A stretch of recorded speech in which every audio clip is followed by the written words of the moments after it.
شمولیاتی تعلیم کیا ہے؟ انکلوسیو ایجوکیشن مینز تمام بچوں کے لیے یکساں ایجوکیشن، تعلیم ایک جیسی ہونی چاہیے تمام بچوں کے لیے، اس میں کسی قسم کا امتیاز نہیں ہونا چاہیے، سب بچوں کو ایک ہی معیار کی تعلیم دی جانی چاہیے بغیر کسی فرق کے۔ انکلوسیو ایجوکیشن کا یہ مطلب ہے کہ تمام بچوں کے لیے ایک ہی طرح کے ماحول میں ان کو تعلیم دینا۔ انکلوسیو ایجوکیشن یہ ہے کہ جتنے بھی بچے ہیں ود ڈسیبلٹیز اور وداؤٹ ڈسیبلٹیز ان کو اسکول میں ویلکم کیا جائے، اور ان کے نیئر بائی اسکول میں جو ان کے کیا کہنا چاہیے کمیونٹی کے قریب ترین اسکول ہے اس میں ان کی ایسیسیبلٹی کو ایزی بنایا جائے۔ دس از انکلوسیو ایجوکیشن۔ میرے خیال میں جو ایجوکیشن ہے، تعلیم ہر بچے کا بنیادی حق ہے، چاہے وہ بچہ مین اسٹریم سے تھوڑا ہٹا ہوا ہے، تو ہماری یہ کوشش ہے جو ٹیچرز ہیں ان کی بھی اور اسکولز ہیں کہ ہر بچے کو اسکول میں لایا جائے، اور تعلیم سب کے لیے ہے۔ شمولیاتی اسکول کیسے کام کرتے ہیں؟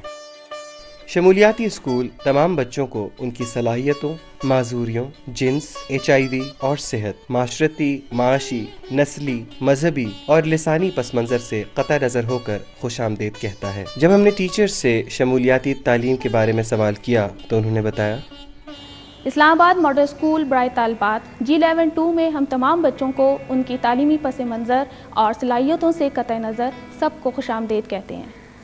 Federal government junior model school G731 میں بہت سے بچے ایسے آتے ہیں جو غریب خاندان سے تعلق رکھتے ہیں، اور ان کو اسکول سے گھر واپس جانے کے بعد اپنے والدین کا ہاتھ بٹانے کے لیے اور دوسری ضروریات پوری کرنے کے لیے کام کرنا پڑتا ہے۔ ہمیں ان بچوں کی تعلیم اور نشو و نما کو مکمل کرنے کے لیے ان کی ہر ممکن کوشش کرنی چاہیے تاکہ وہ جو غربت کے اس بندھن میں جکڑے ہوئے ہیں ان کو توڑا جا سکے۔ میرا تعلق IMS G72 سے ہے۔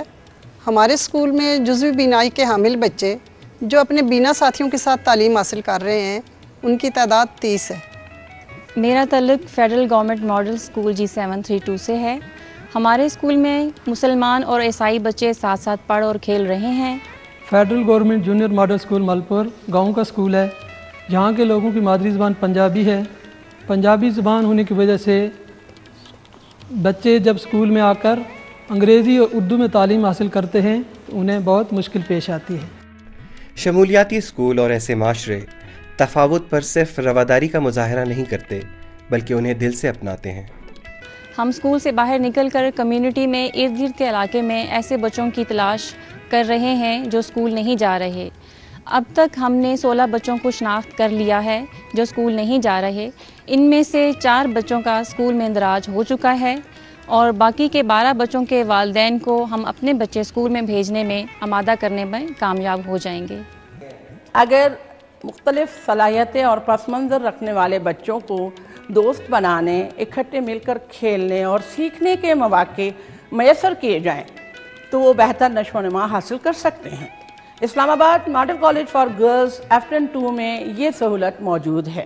شمولیاتی اسکول میں بچے اپنی قابلیت اور اپنی ذہنی صلاحیتوں کے مطابق مناسب تعلیمی، معاشرتی، جسمانی اور روحانی نشو و نما حاصل کرتے ہیں۔ Federal government junior model school Malpur میں بچوں کو ان کی پسند کا کام منتخب کرنے کی آزادی دینے سے بچوں میں خود اعتمادی پیدا ہوتی ہے، ان میں احساس ذمہ داری پیدا ہوا، اور ان کو آئندہ اپنی پسند کا شعبہ منتخب کرنے میں بھی مدد ملے گی۔ ہم IMCB F73 میں بچوں کو ان کی تعلیمی رفتار کے مطابق سیکھنے کی اجازت دیتے ہیں تاکہ ان میں خود اعتمادی پروان چڑھ سکے۔ اگر تو ہم ان سے زیادہ توقع کریں گے تو ہو سکتا ہے کہ وہ خود تعظیمی کا احساس کھو بیٹھیں اور اسکول چھوڑ جائیں۔ شمولیاتی اسکولوں میں کوئی معذوری یا خاص انفرادی توجہ کی ضرورت رکھنے والے بچوں اور ان کے والدین اور اساتذہ کو اسکول کے سپورٹ سسٹم، معاشرے کے سپورٹ سسٹم اور بیرونی سپورٹ سسٹم تک مفت رسائی حاصل ہوتی ہے تاکہ ان کی انفرادی ضرورتوں کو صحیح طریقے سے پورا کیا جا سکے۔ اسلام آباد ماڈل اسکول G614 میں ہم جزوی بینائی کے حامل بچوں کے لیے مدد اور آلات فراہم کرتے ہیں۔ میرا تعلق اسلام آباد ماڈل کالج برائے طلبہ F10-3 اسلام آباد سے ہے۔ ہمارے پاس ایک بچہ سماعت اور بولنے کی معذوری میں مبتلا ہے۔ ہم اس کی بھرپور صلاحیتوں کی نشو و نما کو یقینی بنانے کے لیے اس کی انفرادی توجہ دیتے ہیں اور اس کے ساتھ ساتھ جہاں تک ممکن ہوتا ہے اس کی مدد کرتے ہیں۔ میرا تعلق FG junior model school I94 اسلام آباد سے ہے۔ ہم اپنے انکلوسیو طلباء اور طالبات کو امتحانات کے دوران اضافی مدد فراہم کرتے ہیں۔ شمولیاتی اسکولوں میں بچے اور والدین یکساں طور پر سیکھنے اور سکھانے کے عمل میں شامل ہوتے ہیں، لہٰذا جو تعلیم اور ہنر بچے گھروں سے سیکھ کر آتے ہیں اسے سراہا جاتا ہے اور اس کی قدر کی جاتی ہے۔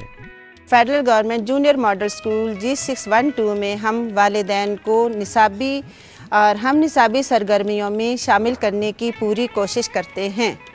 میرا تعلق IMCG سے ہے۔ ہم انکلوسیو ایجوکیشن کے حوالے سے بہت سے کام کر رہے ہیں۔ مثال کے طور پر فیملی انوالومنٹ کا پروگرام ہمارے یہاں بہت کامیابی سے جاری ہے۔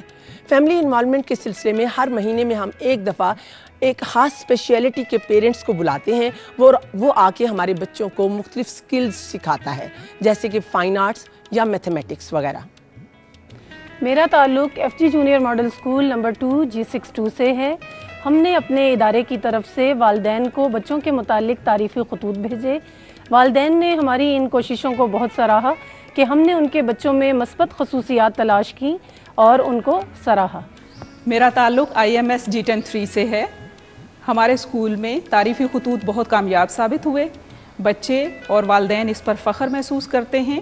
ہم یقیناً اس پروگرام کو جاری رکھیں گے کیونکہ بچوں، والدین اور اسکول کو قریب لانے میں مددگار ثابت ہوگا۔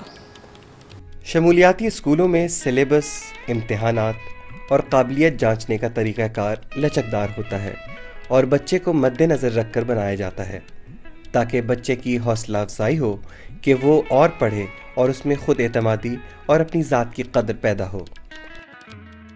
FG junior model school number 50 کے لیے ہم امید کرتے ہیں کہ جو نصاب ہے اور جو امتحانات ہیں بچوں کی جانچ، اس میں بچوں کو مرکزی حیثیت دی جائے گی اور اس کے ساتھ ساتھ ان کی حقیقی صلاحیت فہم کو جانچا جائے گا، نہ کہ ان کی یاد کرنے کی صلاحیت کو۔ اور اس کے ساتھ ساتھ نصاب کو ایسا ہونا چاہیے جو بچے کو سیکھنے کے لیے متحرک کرے، نہ کہ اس کو خوف یا پریشانی میں مبتلا کرے۔ اور یہ انکلوسیو ایجوکیشن پروجیکٹ جو ہے، جو ایک تعاون ہے سائٹ سیونز انٹرنیشنل کا، وفاقی وزارت تعلیم کا، IDP ناروے جو ہے، اور بہت سی ایسی ترقیاتی تنظیم جو حکومت کے ساتھ تعاون کر رہی ہیں، اور ہماری سب کی پوری کوشش یہ ہے کہ جو حکومت پاکستان کے اسکول ہیں، جو عام اسکول ہیں، وہ جو معذور بچے ہیں ان کے لیے بھی ان کے دروازے کھل جائیں، اور جو ہم سب کی ایک خواب ہے کہ تعلیم ہمارے سب بچوں کے لیے ان کے لیے موجود ہو۔ بس ڈاکٹر صاحب بہت شکریہ آپ کا۔ اصل میں اس پروجیکٹ کی سب سے بڑی خوبی یہ ہے کہ یہ پروجیکٹ ایک سمت میں ہے اور جتنے لوگ ان پٹ دینے والے ہیں وہ اکٹھے ایک ہی بوٹ میں بیٹھ کے اس کو ایک منزل کی طرف لے کے جا رہے ہیں، جہاں سائٹ سیور ہے، IDP ناروے ہے، وفاقی نظامت تعلیمات ہے، DGSC ہے، تو یعنی ہم سب لوگ ایک ہی سمت میں اور ایک ہی طرح سے کام کر رہے ہیں۔ اسکولوں تک جسمانی طور پر رسائی بہت ضروری ہے۔ اس سلسلے میں ریمپ یعنی ڈھلوان والی گزرگاہ ان بچوں کے لیے بہت مددگار ثابت ہوتی ہے جو ویل چیئر پر اسکول آتے ہیں۔ آپ نے جو پہلی گزرگاہ دیکھی وہ آسان، محفوظ اور اچھی ہے، جبکہ یہ ریمپ کافی عمودی اور خطرناک ہے۔ آپ دیکھ سکتے ہیں کہ دو طاقتور آدمی کتنی مشکل سے ایک بچے کو اسکول کے گراؤنڈ سے اس کی کلاس تک لے جانے میں کوشاں ہیں۔